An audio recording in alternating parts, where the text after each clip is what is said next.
Pekný deň, priatelia, Slovenky, Slováci.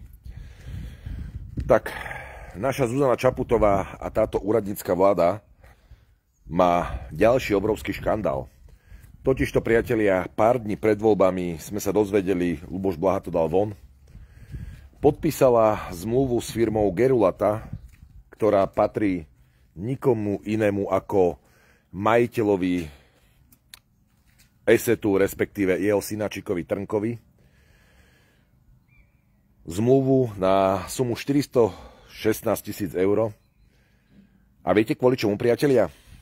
Len na to, aby táto firma Gerulata kontrolovala sociálne siete a, nazvime to pravým menom, likvidovala na Slovensku slobodu slova a demokraciu.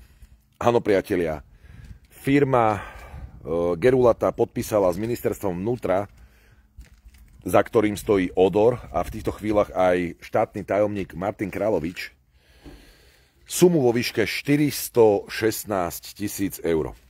A jedinou prioritou a úlohou tejto firmy alebo náplňou tejto práce je v skutočnosti obmedzovať slobodu slova na sociálnych sieťach, ako je Facebook, YouTube, TikTok a podobné veci. Všetci si veľmi dobre pamätáme, čo vlastne spôsobila Gerulata cca 2 roky dozadu. Táto firma Trnka a spol spravili v tej dobe zoznam proruských občanov Slovenska, na ktorý tento zoznam dali aj mňa. V priebehu niekoľkých dní zrušili viacero facebookových stránok na základe, povedzme to, len informácií z tejto strany Gerulata. A priatelia, je to pár dní do volieb. Skutočne pár dní do volieb, takýto škandál. Firma napojená na Eset, na Trnku, na Čaputovú. Čaputová im pošle 416 000 eur. To sa nedá nazvať nijak ináč ako škandál. Ale ešte raz budem opakovať, priatelia, tu sa nejedná o to, že im zaplatila 416 000 eur. Priatelia, tu sa skutočne jedná o to, že tu už je to, podľa môjho názoru, ohrozenie demokracie, pretože sloboda slova je v ústave Slovenskej republiky viac než čokoľvek iné.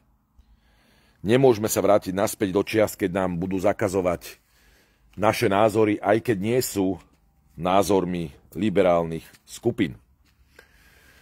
A ďalšia vec, priatelia, to je skôr tak robené, že keď nejakým zvláštnym štýlom vyhrá progresívne Slovensko, tak väčšina aktivistov, väčšina politických strán, aby nemohli šíriť svoje, nazvime to, myšlienky, budú v rámci Slovenska zablokovaní, či už na Facebooku, na YouTube alebo kdekoľvek inde.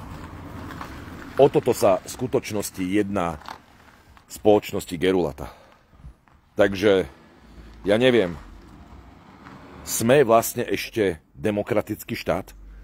To, že nie sme právny štát, to už vieme od roku 2021. Ale ja som normálne z tohto zhrozený, priatelia. Pretože skutočne nejaká spoločnosť, ktorá je čiste proamerická, ktorá hájí liberálne záujmy, ide rozkazovať alebo ide obmedzovať tých, ktorí majú iný názor na dianie, ako sú oni. Takže, priatelia, už 30. septembra je na čase zastaviť toto liberálne šialenstvo. 30. septembra a po 30. septembri, priatelia, som presvedčený o tom, že Slováci sa pozrú aj na ďalšie a ďalšie zmluvy, respektíve vláda a tí, ktorí prídu. A je to niečo strašné. Hovorím, touto zmluvou, priatelia, idú obmedzovať občanov Slovenskej republiky, či už na Facebooku, na YouTube, alebo kdekoľvek inde. Keď si Gerulata zmyslí, že ste nepohodlní a vypnú vás, tak vás vypnú. Čo dodať? Ešte raz, 30. septembra, priatelia, vo voľbách rozhodníme, že my sme tu Slováci, my sme tu doma. My nie sme žiadny štát, ktorý by mal ostať naďalej kolóniou Spojených štátov amerických. A zajtra sa, priatelia, vidíme na Miletičke. Bratislavčania, viete, čo to je? Na trhovisku Miletička od 8 hodiny ráno a určite sa